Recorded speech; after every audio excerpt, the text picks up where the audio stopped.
4 royal families, 4 continents, one deadly idea, that the bloodline was too sacred to dilute.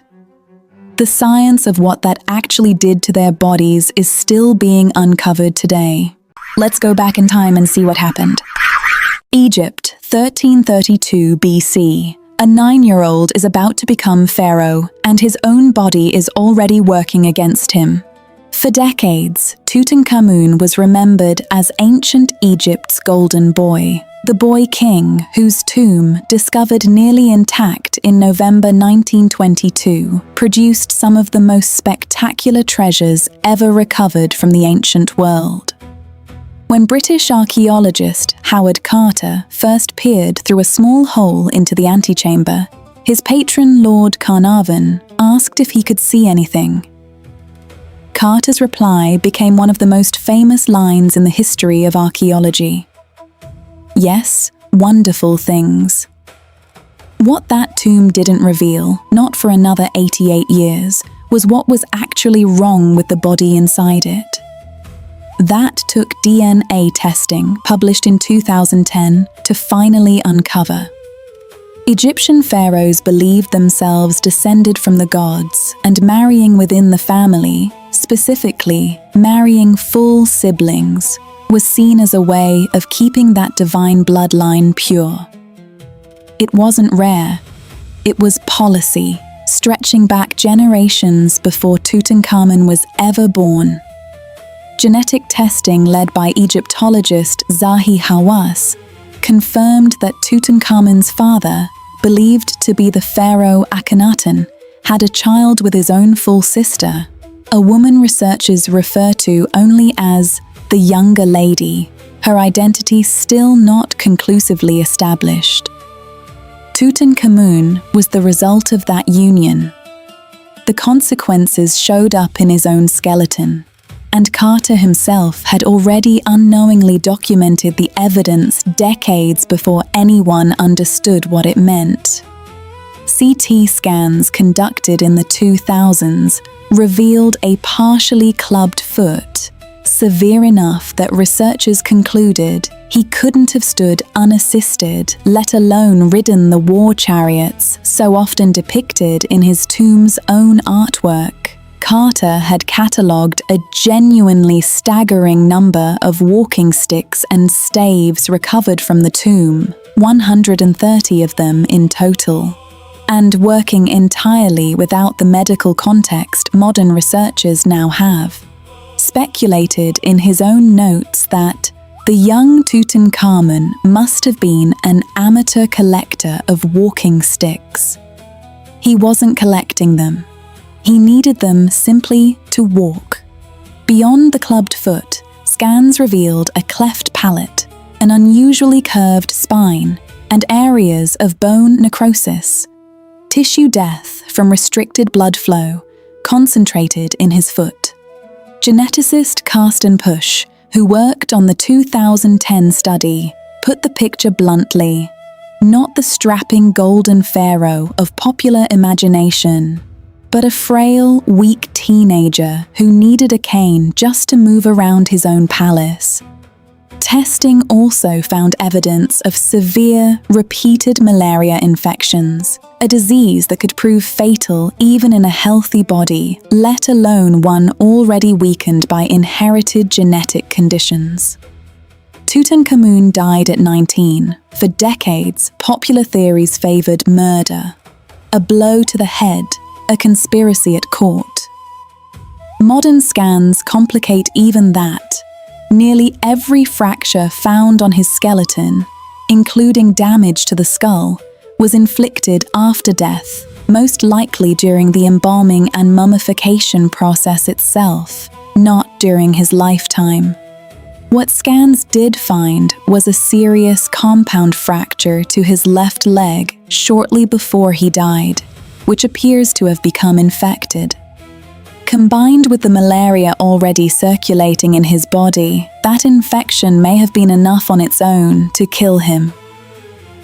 A separate 2010 study from German researchers proposed an entirely different culprit: sickle cell disease, a condition that can also run in inbred populations. Egyptologists still don't agree on which explanation is correct, only that his own genetics, quite literally built into him before birth by a family determined to keep its bloodline exclusively its own, made surviving any of it far less likely than it should have been. Nearly 3,000 years later, on the other side of the world, a different royal family would take the same principle even further and produce a king so physically compromised that his own court nicknamed him El Hechizado, the Bewitched. The Spanish Habsburgs ruled from 1516 to 1700, and across that century and a half, 9 of their 11 royal marriages were between close blood relatives. Uncles marrying nieces, first cousins marrying first cousins, generation after generation, all to keep the crown and its wealth strictly inside the family. The signs were visible before Charles had even left the birthing room. The French ambassador at court, describing the newborn prince in a dispatch home, wrote of a child with herpes-type rashes, a head covered in scabs, and a kind of channel or drainage that oozes from the right ear. Charles II, born in 1661, was the end result of that accumulated pattern. A 2009 genetic study calculated his inbreeding coefficient, a measure of the probability that he inherited 2 identical copies of a gene from a single shared ancestor, at 0.254. For comparison, a child born of an actual parent and child incestuous relationship would score around 0.25. Charles's parents weren't literally parent and child, but genetically, the accumulated effect of 16 generations of close intermarriage came out almost identical. The results were catastrophic and highly visible throughout his life. By age 4, the soft spots in Charles's skull still hadn't fused, and he couldn't stand upright. The same year he inherited the throne of Spain as a toddler. He wasn't able to walk without support until around age 8. Charles inherited what's now called the Habsburg jaw in its most severe form, a lower jaw so extended that his upper and lower teeth never met. One contemporary observer noted plainly that the deformity was so pronounced Charles swallowed his food whole rather than chewing it, triggering a lifetime of digestive problems. A later English envoy summed up the general astonishment surrounding Charles's survival with a line that outlived him by centuries. He was, in the ambassador's words, always on the verge of death, but repeatedly baffled Christendom by continuing to live.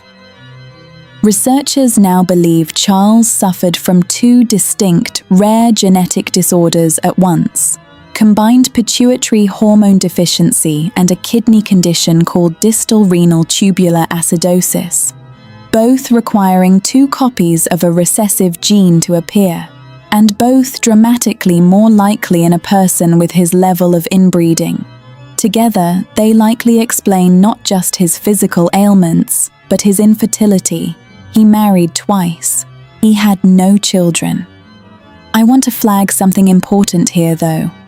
Modern historians increasingly push back against the older, harsher portrait of Charles as helplessly incapacitated. Contemporary accounts describe him actively participating in political meetings with foreign envoys and hunting regularly well into adulthood. Evidence, some scholars argue, that at least part of his reputation as mentally disabled was political theatre, spread by rival powers with every incentive to portray the Spanish throne as failing. When Charles died in November 1700 at just 38 years old, his autopsy became almost as famous as his life.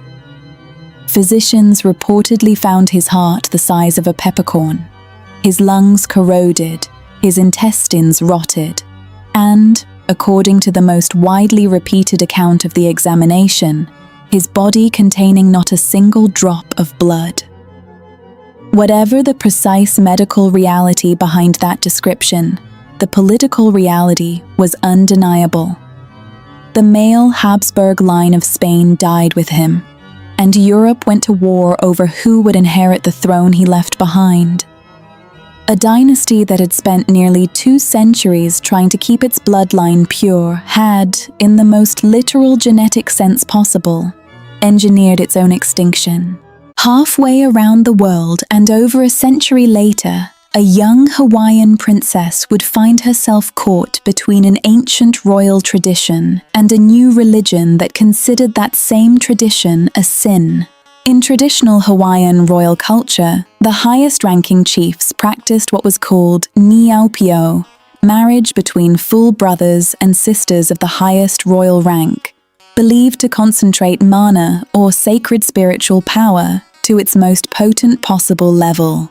According to Hawaiian oral tradition, the very origin of the islands themselves was tied to a divine incestuous union, which gave the practice religious, not just political, weight. Princess Nāhiʻenaʻena, born in 1815, was the daughter of Kamehameha I, founder of the unified kingdom of Hawaii. Tradition expected her to marry her full brother, Kawikiaoli, who would go on to rule as Kamehameha III. The two had been raised together since childhood, specifically with this expectation in mind. But by the time Nāhiʻenaʻena reached adulthood, American Christian missionaries had gained significant influence in Hawaii, including, remarkably, over her own mother, who raised her partly within the new faith. The result was a young woman caught directly between 2 irreconcilable worldviews: a centuries-old royal obligation that treated sibling marriage as sacred duty, and an imported religion that treated it as a mortal sin. In 1834, Nāhiʻenaʻena and Kawikiaoli were formally married, fulfilling the traditional expectation placed on them since birth. The reaction from the growing Christian community in Hawaii was immediate and severe. Missionaries and converted Hawaiians alike condemned the marriage publicly, and Nāhiʻenaʻena, a princess who by every traditional measure had simply fulfilled her sacred duty, found herself treated as an outcast in her own kingdom. She died just 2 years later, in 1836, at only 21 years old, following complications from childbirth. Her story rarely appears in Western retellings of Hawaiian history, but it captures something the other stories in this episode don't: a culture where this practice wasn't secretive or shameful from the inside. It was sacred, right up until the moment an outside religion arrived and declared otherwise.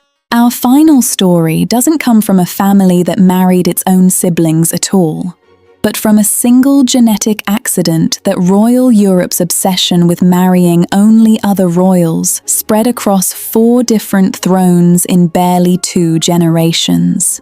Queen Victoria of Britain, who reigned from 1837 to 1901, carried a spontaneous genetic mutation for hemophilia B, a blood disorder that prevents proper clotting, meaning even minor injuries can become fatal. Nothing in her own family history suggests anyone before her carried it. Somewhere in her own conception, the mutation simply appeared, out of nowhere. Victoria had 9 children and, by the time she died, 42 grandchildren. Only 3 of her 9 children were actually touched by the mutation directly: her son Leopold, who had the disease outright, and her daughters Alice and Beatrice, who were silent carriers. That's a small fraction of her enormous family. It was still more than enough.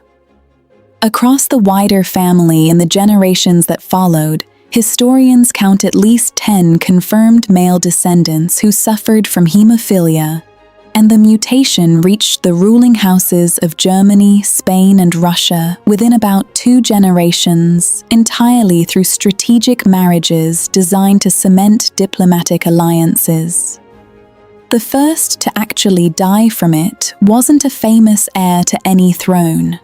He was Alice's own 2-year-old son, Friedrich, nicknamed Fritty, who fell from a window in 1873 and died from the resulting internal bleeding before anyone in the family fully understood what they were dealing with. Alice's other affected children were carriers rather than sufferers.